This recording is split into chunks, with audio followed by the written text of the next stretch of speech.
Namaste, here we are at day 20. We're almost at the end of the third week. And wow, how much we've learned and how much we've experienced, right? Feeling that sense of connection from the base center, feeling that sense of compassion from our heart center. Now let's move upward to the crown center. This is the clarity, the ability to feel clear in what we're thinking and have these intentions clear in our mind so that they can manifest in our outer reality too. So there are actually 3 chakras that we're going to be talking about today. Vishuddha, Ajna, and Sahasrara. So Vishuddha is the throat center. It is our ability to express, to speak, to feel that connection through our language.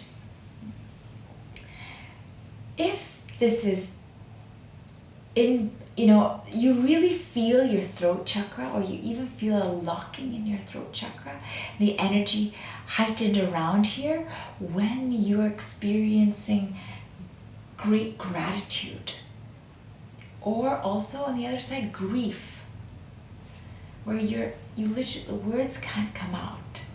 You're so moved. So that's something that we also have to find a balance so that we can feel an ability to feel, to express, to be heard, and also to receive.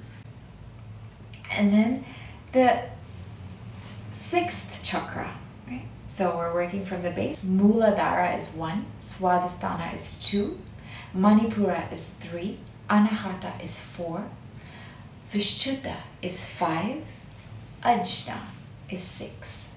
Ajna here is actually the pineal gland is here. It's really where we're able to visualize. We're able to see something that has not yet happened. We're able to access our imagination. This is really what defines us from the animal world. We are able to use the powers, the faculties of our mind to create our own reality. And this is the Ajna center, which is why when we do Nari Shodhanam, we bring our first 2 fingers right here to this point, activating the Ajna center. This helps us to find that visual, to find that calmness, because it's only when we're clear, it's only when we're balanced and centered, can we really picture and really open to the images of our mind. And the last one is Sahasrara, which is actually the center of bliss. It is where all the potency, the vibration, the vitality comes from right here to the crown of the head. So these chakras, these 3 chakras, actually is our mental intelligence. And so being able to express, being able to think clearly, and then also being able to feel and to really access this energy. If though, what I see actually with a lot of people, that this center is hyperactive. It's too active. And that's how we are in a position where we're dealing with so many mental health issues. Anxiety comes from the ajna. It can either be focused and still, or it can be restless and there's too much going on. And if it's out of balance, anxiety or even depression, where we're withdrawing from our own mind. So in order to really encapsulate the potency and the power of these crown chakras, it's starting from bliss. The bliss, the highest vibration, the highest frequency at the crown chakra. And this is really associated to white light. So in a lot of our meditations, we open to a white light. We spread a white light. Ajna is indigo. Yeah, it's purpley. And this is very, very energetically healing too. We're feeling a tension, and it's a chronic pain, and we've held on to it for a long time, and it's come from a bottling of emotions. Then we use purple flame, right? The purple, the sense of healing, to release it. Vishuddha, the ability to express and also be heard. This is blue. So if you are feeling a little stifled, a little muted, stuck, blue is a beautiful color. Now, even when we did that circle of protection, that was blue. So just have these colors in mind. Remember the rainbow: red, Muladhara; orange, Swadhisthana; yellow, up here, Manipura. This is our base, this is our foundation. This is what holds and grounds us and keeps us connected. Then green, Anahata, that flourishing, that abundance, that openness of love. And then into transcendence, blue, expression; purple, visualization, ajna; and white, sahasrara, bliss. So what a journey, what amazing intelligence behind the chakra theory, right? I was really blown away by this when I discovered it in my teacher training. But one of the reasons I wanted to have it almost in the forefront of this program is because you don't need to be a yoga teacher to understand this. And once you understand this, then you have a deeper understanding of yourself. And when you have that deeper understanding, you can use color, you can use the movements to access, to balance, to find a channeling of energy that suits you. Wherever you feel stuck, you find your imbalance, and you have the tools to come back on the path and really feel that deep sense of alignment. And this is a moment for us to also really honor the mind, right? Because so much about yoga now, I feel, has become watered down into simply a physical practice. But what is happening in the mind, and how is that affecting our physicality? You know, there's a syndrome called Black Monday syndrome, and it says that on average, along the days of the week, more people pass away naturally on a Monday. And it's almost like they're so stuck in the rut of every day, they don't want to, because they're feeling depressed, even start their week. And this is really depression, because when we're in that place of depression, it actually has physical markers. Our white blood cells and our T cells, basically our defense mechanisms, drop significantly in times of depression. So you might disconnect and divide the body and the mind. But this crown chakra really shows us how we're so connected, how everything has a spiral effect, how connected we are with the body and the mind. And this is really coming into the spotlight in modern science too.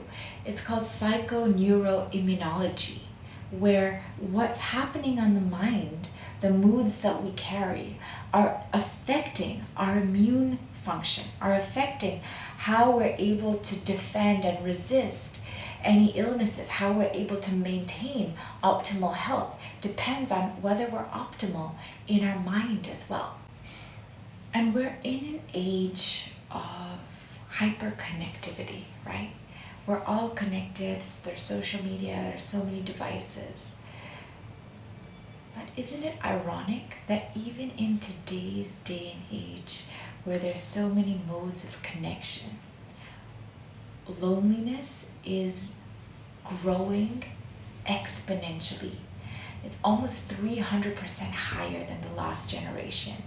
Now, 1 in 5 people suffer from loneliness, suffer from a feeling of disconnection, because that sense of withdrawal, that sense of isolation, maybe it's a sense in their mind, inability to be authentic, to be clear in who they are and what they think and what they do.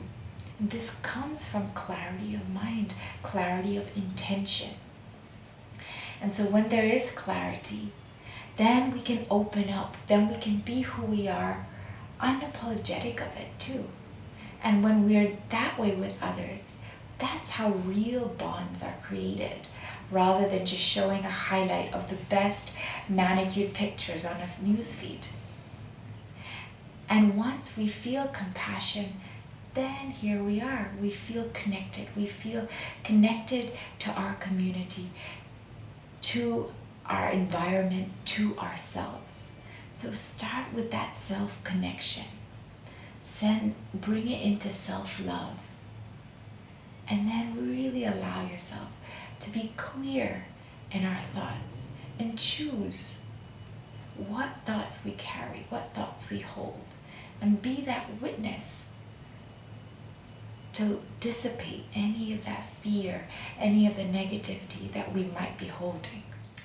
When I teach, and one of the things that I hear the most frequently maybe from a new client or a new beginner who just started yoga, they'll say, yeah, yoga's fine, but it's too slow, it's too boring. I want to push and really feel that sweat, really feel that burn.